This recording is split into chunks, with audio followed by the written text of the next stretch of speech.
lois physiques, mais sur une certaine prétention, malgré tout, de la physique et la connaissance absolue.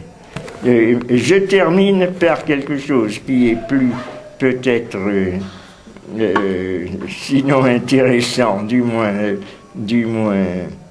aguichant et moustillant, qui est sur l'humour et l'érotisme. C'était une réponse à une question qui avait été posée à propos de l'amour. J'ai dit de l'humour au lieu d'amour, donc c'est l'amour. À propos de l'amour, dans la révolution surréaliste. À propos de cette enquête, c'était une enquête, comme aimaient à faire les surréalistes, menée jadis sans nom d'auteur par la révolution surréaliste.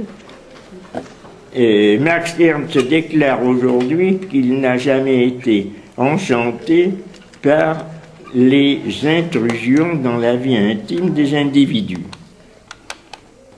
Mais, amis ou ennemis, par les questions exhalant le relent des confessionnaux. Il nous permet pourtant de reproduire ici sa réponse à la seule question de l'enquête qui lui semble digne d'attention. Feriez-vous à l'amour, volontiers ou non, le sacrifice de votre liberté? Voici la réponse de Max Ernst. Un conflit réel sur le plan moral entre l'amour et la liberté ne peut exister. Il faudrait mettre une image d'une femme. Non, pas la même, là elle n'est pas belle, c'est la même. Une autre. Tu vas vite comme tout. Non, c'est trop abstrait, ça. Oui, ça. Un conflit réel sur le plan moral entre l'amour et la liberté ne peut exister. Il est, d'autre part, incontestable qu'à la liberté morale, réalisable dans nos relations sociales de tout ordre, il ne peut correspondre qu'un minimum de non-liberté. Pour vivre socialement, des milliers d'obstacles, tels que l'argent, le flic du coin, la concierge, etc., restreignent continuellement nos possibilités morales. Pour aimer, combien plus volontiers nous faisons le sacrifice d'une part plus ou moins grande de notre liberté.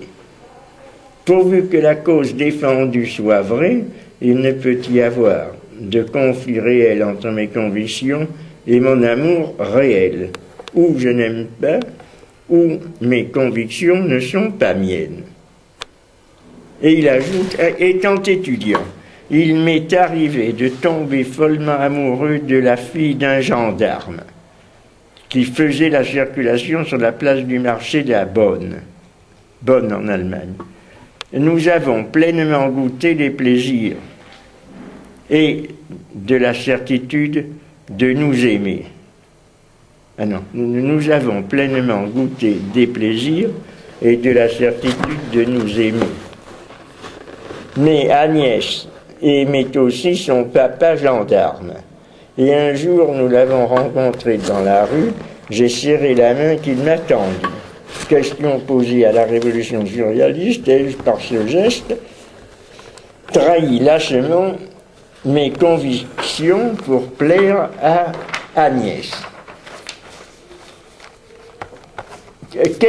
Enquête sur l'amour. Question, quelle sorte d'espoir mettez-vous dans l'amour? 2. Comment envisagez-vous le passage de l'idée d'amour au fait d'aimer? Feriez-vous à l'amour, volontiers ou non, le sacrifice de votre liberté, etc. Et ensuite, une autre question. Vous reconnaîtriez-vous le droit de vous priver quelque temps de la présence de l'aide, etc., croyez-vous? Bon, alors, ce qu'il... j'ai malheureusement perdu une page. C'est un petit peu dommage, mais... Attendez.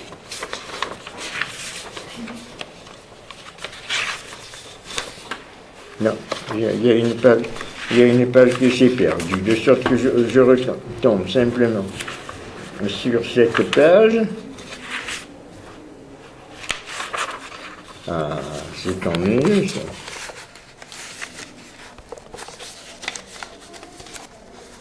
Danger.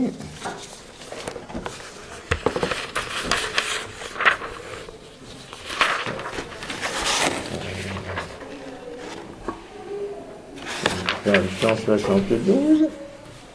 Et que l'Église a constamment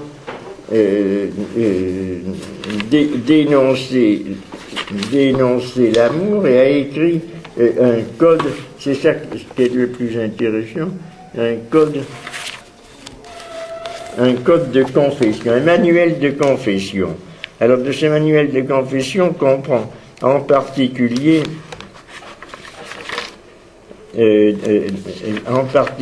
cela qu'il a recopié dans ce manuel écrit en latin, mais qui avait été ensuite publié en français. Danger de la pollution. La luxure naturelle consommée, la luxure naturelle non consommée, la fornication simple, la fornication qualifiée, le stupre, le rapt, la prostitution, le devoir conjugal demandé et rendu, l'empêchement par impuissance, les baisers sur les parties inusitées du corps, les baisers sur les parties honnêtes, les baisers à la mode des colombes. Ah ben c'est pour ça qu'il met une colombe. Les baisers à la mode des colombes, les baisers échangés sans arrière-pensée, les baisers en signe d'urbanité, l'écoulement de la matière séminale, la masturbation simple et qualifiée, la délectation morose, la chasteté, la pollution volontaire en soi ou dans sa cause, la pollution nocturne, le danger de pollution, la sodomie, la bestialité, les attouchements impudiques, les attouchements entre époux, le vase naturel de la femme, le vase du devant, le vase de derrière, les vases sacrés, les spectacles, les danses, les mouvements désordonnés, l'équitation, la distillation, la semence imparfaite, les esprits génitaux, le démon, l'incontinence, l'aiguillon de la chair, la procréation de l'espèce, l'embryologie sacrée et tout le crottin des docteurs de l'Église. La valeur des mots nous est connue et le danger de pollution nous est devenu une si vieille habitude que nous nous y plaisons fièrement en signe d'urbanité. Il y a par les soins des docteurs de l'Église des frontières tracées avec une abominable précision sur les corps des femmes, les divisant en parties honteuses et parties honnêtes. Ces frontières peuvent disparaître quelquefois par l'effet d'une passion grandiose pour réapparaître avec leur nauséabonde netteté jusqu'au jour béni où un massacre merveilleux débarrassera la terre pour toujours de la crapule cléricale. L'amour est le grand ennemi de la morale chrétienne. En pénétrant dans la conscience et la subconscience des hommes par l'effraction dite le sacrement de la pénitence ou la confession, l'Église a trouvé l'instrument le plus sûr pour ravager sur place et sans difficulté tout ce qui tend vers l'amour. Pour rendre efficaces ces sabotages, elle dispose scandaleusement de tous les moyens de la justice. La condamnation à temps, à perpétuité, au supplice de la conscience, au feu éternel, les sursis accordés, les cas réservés, l'absolution dans sa miséricordieuse indulgence. Les casuistes ont tracé avec une écœurante netteté les frontières désignant les zones érotiques interdites, mi-interdites, tolérées et méritoires. Les cas sont innombrables et les pères. C'est là-dessus, au fond, que une grande quantité de créations de Max Stern et des surréalistes sont greffés. C'est un des grands arrière-fonds exprimés ici. Parfois c'est exprimé, parfois c'est implicite, de leur création vient de là, de cette volonté d'ironie, de dénonciation de la condamnation de l'érotisme. Les cas sont innombrables et les pères s'y donnent à cœur joie. On peut réduire la variété à certains cas types.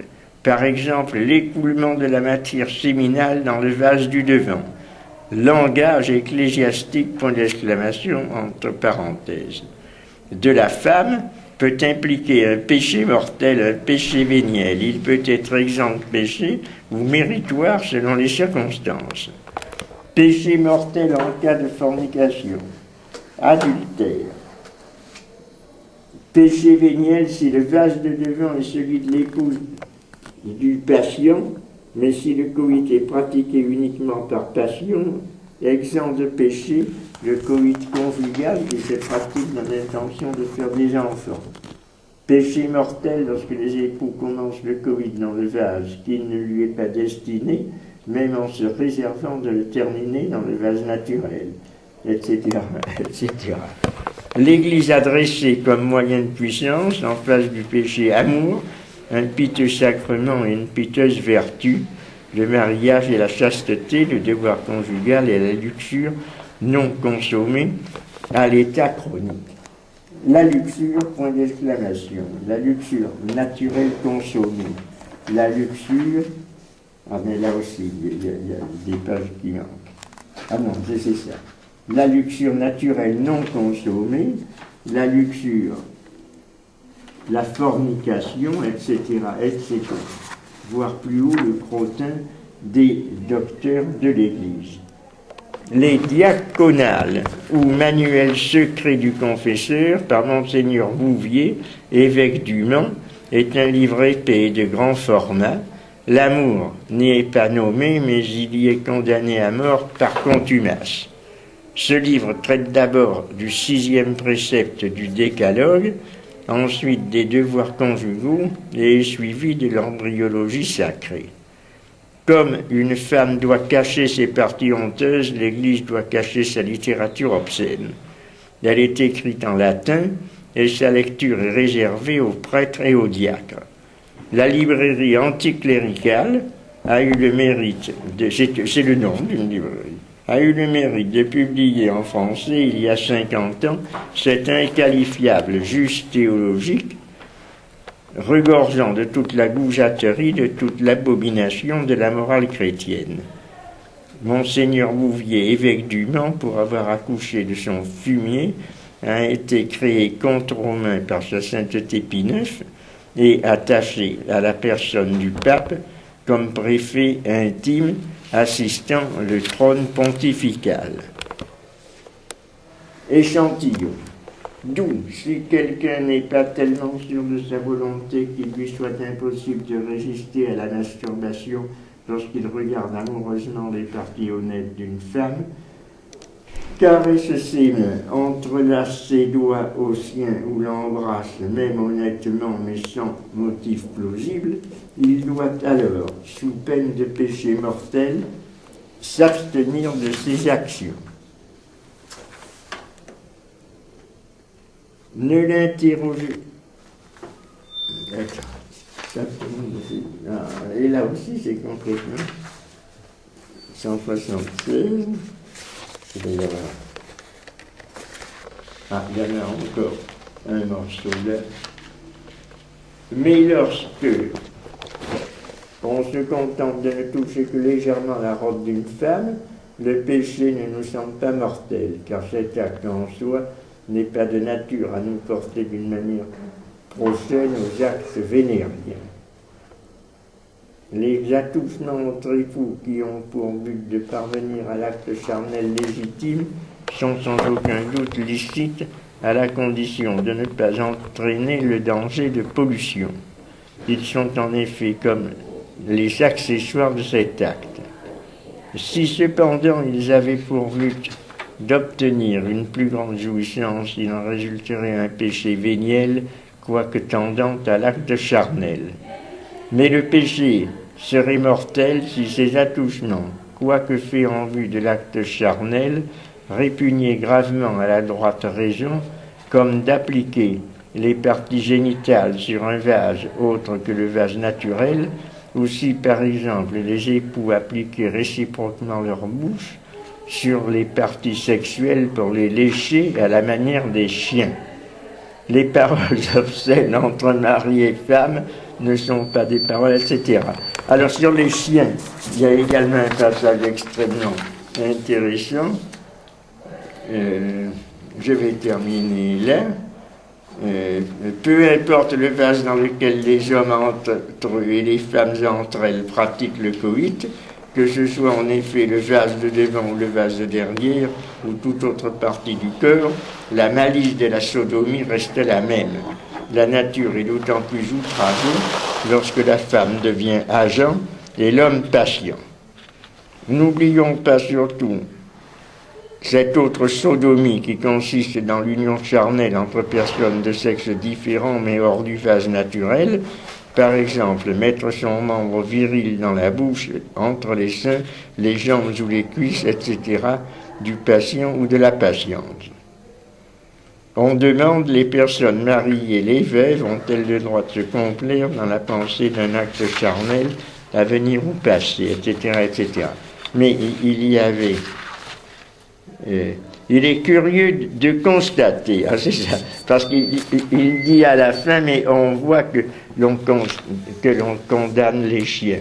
Il est curieux de constater, je termine par là, que nul chien n'ait jamais élevé la voix en manière de protestation contre les insultes faites à sa race par la race des prêtres et contre l'emploi péjoratif fait en général du mot chien dans l'argumentation ecclésiastique et en particulier de l'expression à la manière des chiens. À ces injures, les chiens ont toujours répondu avec le mépris le plus complet et par la sanction du silence.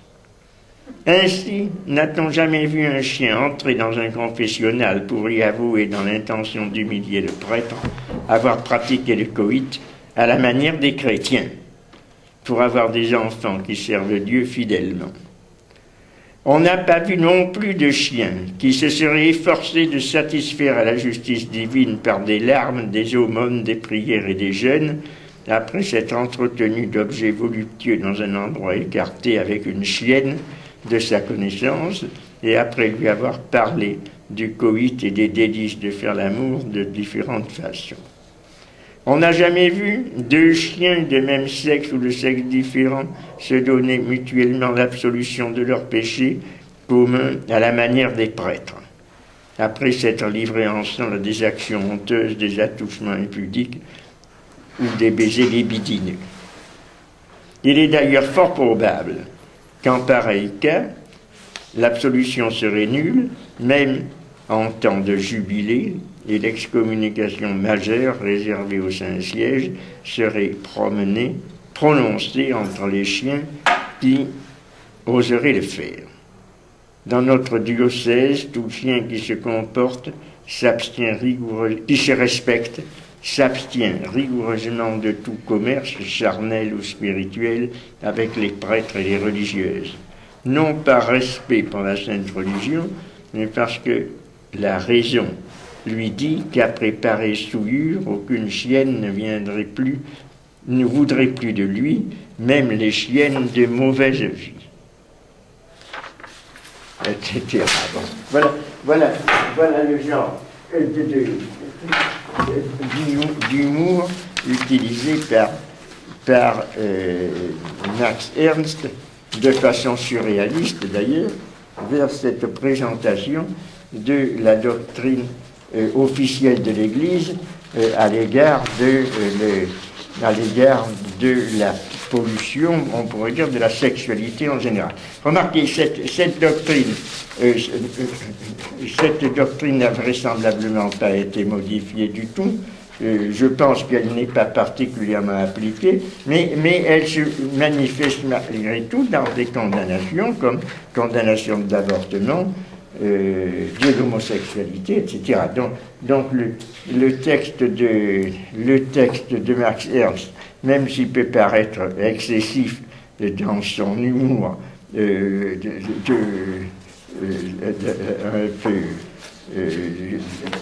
peu forcé, reste malgré tout valable dans cette idée de la condamnation générale et universelle, malgré tout, de l'Église à l'égard de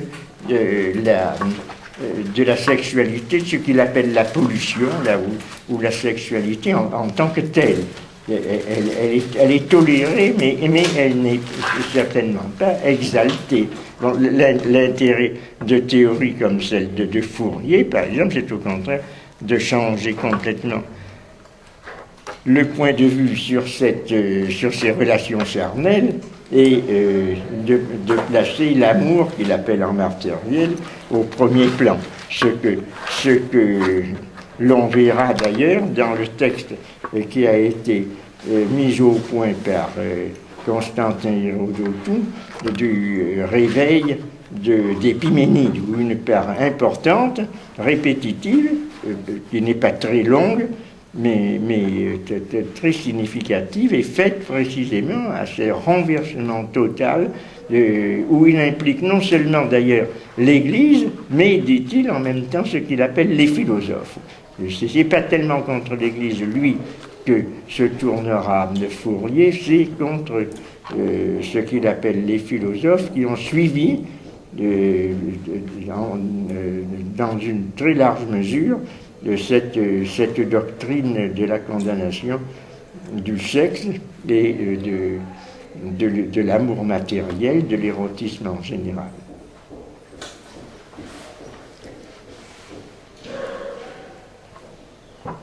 Là, toi qui en avais contre la condamnation des prêtres, tu trouves dans ce texte de Max Ernst, tu trouverais un certain nombre d'arguments, d'ailleurs.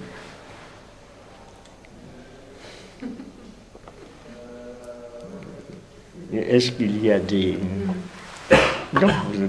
Alors dans ce cas-là, on peut que, tant pis, nous, on dirait le combat, c'est sa faute de combattant. Donc on peut dire que après ce mois de mars, qui malgré tout a été fort bien rempli, puisqu'il y a eu 4 séminaires à la suite, et même si ça n'a pas été très suivi par une assistance très importante, ça a apporté beaucoup au complément de notre étude sur la vie. Je signale l'existence de la revue Chimère que je fais très rapidement circuler,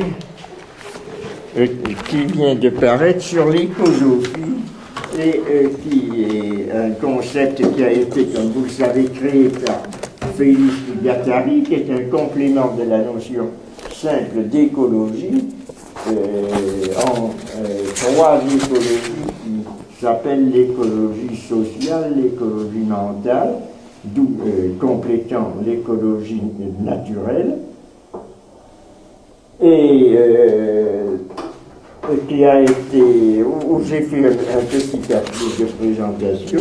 Il y a également d'autres personnes, alors qui dans différents domaines ont étudié d'une façon plus précise, soit la pensée de Guattari ou de Deleuze, soit des problèmes qui sont posés à l'heure actuelle dans différents domaines, scientifiques, philosophiques, esthétiques, autour de la notion de écosophie. Je ne sais pas du tout combien ce livre coûte, cette revue.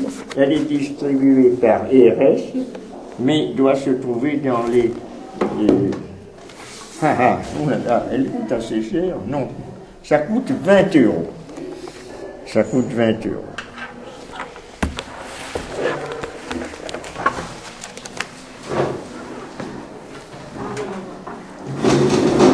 La bonne en Allemagne. Nous avons pleinement goûté les plaisirs et de la certitude de nous aimer.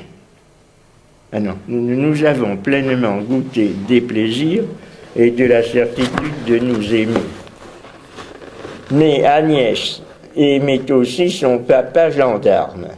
Et un jour, nous l'avons rencontré dans la rue, j'ai serré la main qu'il m'attendit. Question posée à la révolution surréaliste, et par ce geste, trahit lâchement mes convictions pour plaire à Agnès. Enquête sur l'amour. Question, quelle sorte d'espoir mettez-vous dans l'amour? 2.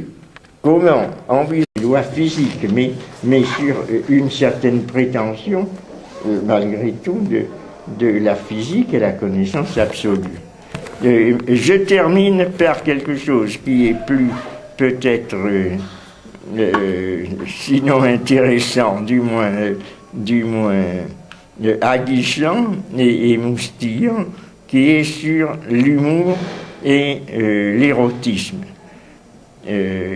C'était une réponse à une question qui avait été posée à propos de l'amour.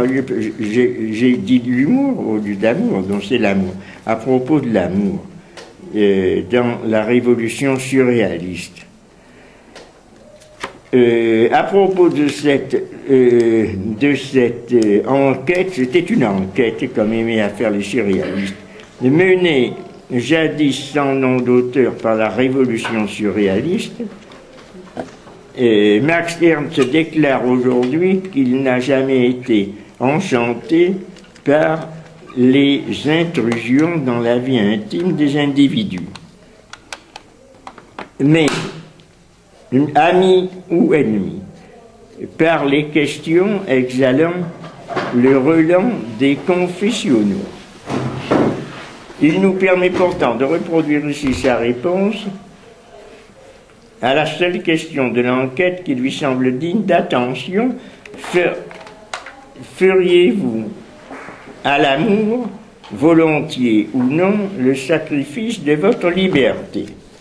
Voici la réponse: liberté.